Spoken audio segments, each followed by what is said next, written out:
बताओ हरामजादे, इन मासूम लोगों का क्या करते हो? तुम्हारे बीवी बच्चे नहीं है? मैं तुम्हें इतना पैसा दे सकता हूँ कि तुम्हारे साथ पुश्ते बैठ के भी खा सकते मैं हो। तुमसे पूछ रहा हूँ कि तुम करते क्या हो? हम हर वो इंसान जिस्म का पुर्जा बेचते हैं जिससे हम करोड़ों कमा सकें। इंसानी जिस्म का पुर्जा बेचते हो?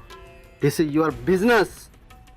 पैसे के लिए, सिर्फ पैसे के लिए। और वैसे भी तुम मुझे कितनी देर अंदर रख सकते हो? Hello, yes sir.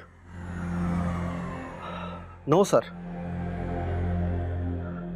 Sir operation success हो गया।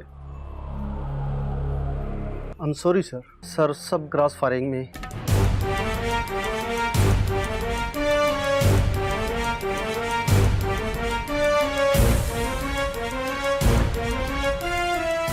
ऑफिसर, ये क्या करने लगे ऑफिसर?